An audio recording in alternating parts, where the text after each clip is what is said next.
आज आपण बनवणार आहोत कापसासारखी हलकी, मऊसूत आणि जाळीदार आणि दिवसभर मऊ राहणारी इडली. ती पण आज आपण बनवणार आहोत रेशनच्या तांदूळ वापरून.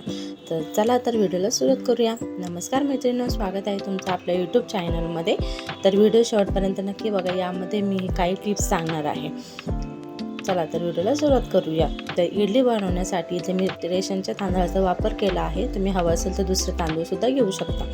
3 वाटी इथे मी रेशनचे तांदूळ घेतलेले आहे. रेशनचे तांदूळ आपल्याला 4 ते 5 पाण्याने स्वच्छ असे धुवून घ्यायचे आहे, जेणेकरून त्यातील जे काळसर पाणी आहे ते निघेपर्यंत. इथे मी रेशनचे जे तांदूळ आहे ते मी तर स्वच्छ धुवून घेतलेले आहे. त्यामध्ये आपल्याला आहे ना अर्धा चमचा जे आहे ती मेथीचे दाणे टाकायचे आहे.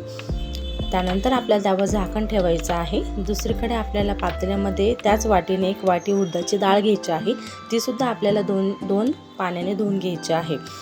2 पाण्याने धुतल्यानंतर त्यामध्ये सुद्धा आपल्याला तीसुद्धा झाकून ठेवायची आहे 7 ते 8 तासासाठी.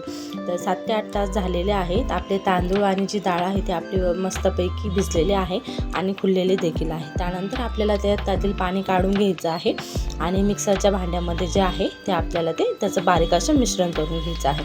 तर यामध्ये तुम्ही पोहेसुद्धा टाकू शकता, पण इथे मी पोहे स्किप केलेले आहे. तर तुम्ही बघू शकता व्हिडिओमध्ये. तर डाळ आणि जे तांदूळ आहे ते आपल्याला बारीक असे वाटून घ्यायचे आहे. तर आपण जे डाळ आणि जे तांदूळ आहे त्याशी मी बारीक असे त्याचं पातळ असं मिश्रण केलेलं आहे. तुम्ही बघू शकता. याच पद्धतीने आपल्याला सर्व डाळ आणि तांदूळ जे आहे ते वाटून घ्यायचे आहे. त्यानंतर आपल्याला त्यामध्ये आपल्याला सोडा टाकायचा नाही. इथे मी सोड्याचा बिलकुल वापर केलेला नाही. त्यावर झाकण ठेवायचं आहे. 7 ते 8 तासानंतर तुम्ही बघू शकता आपलं जे इडलीचं जे बॅटर आहे ते मस्तपैकी असं फुललेलं आहे. बघू शकता तुम्ही. यामध्ये कोणत्याही प्रकारचा सोडा आपण वापरलेला नाही आहे.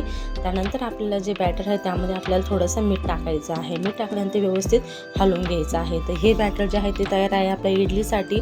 तुम्ही डोसा देखील करू शकता किंवा तुम्ही याचे आप्पे देखील करू शकता. त्यानंतर आपल्याला इडलीचे जे भांडे आहे ते घ्यायचे आहे. त्याला आपल्याला थोडंसं तेल लावायचं आहे आणि त्यामध्ये आपल्याला जे बॅटर आहे ते आपल्याला टाकून घ्यायचं आहे. तुम्ही व्हिडिओमध्ये बघू शकता. चमच्याच्या सहाय्याने मी ते इडलीच्या भांड्यामध्ये मी ते टाकत. त्यानंतर आपल्या इडली पात्रामध्ये ते ठेवून द्यायचं आहे आणि त्यावर आपल्याला झाकण ठेवायचं आहे. तर अगदी 5 मिनिटामध्ये आपली जी इडली आहे ते आपल्या तयार आहे. तर तुम्ही बघू शकता 5 मिनिटं झालेले आहे. आपल्या ज्या इडल्या आहेत त्या अशा टम अशा फुगलेल्या देखील आहे. चाकूच्या सहाय्याने आपल्याला चेक करायचं आहे की त्या व्यवस्थित शिजलेल्या आहे की नाही. तर आपलं म्हणजे जेणेकरून चाकूला जे आहे ते पीठ लागलेलं नाही, म्हणजे आपल्या ज्या इडल्या आहेत ते व्यवस्थित तयार झालेल्या आहे. तर तुम्ही बघू शकता. तर तयार आहे आपल्या ज्या इडल्या आहेत त्या बिलकुल सोडा न वापरता कोणत्याही प्रकारचे, फक्त कमीत कमी वस्तूमध्ये आपल्या ज्या इडल्या आहेत त्या तयार आहे. पांढरं शुभ्र जाळीदार. तर व्हिडिओ आवडल्यास लाईक, शेअर आणि सबस्क्राईब करायला विसरू नका. तुम्ही एकदा नक्की ट्राय करून बघा ही रेसिपी.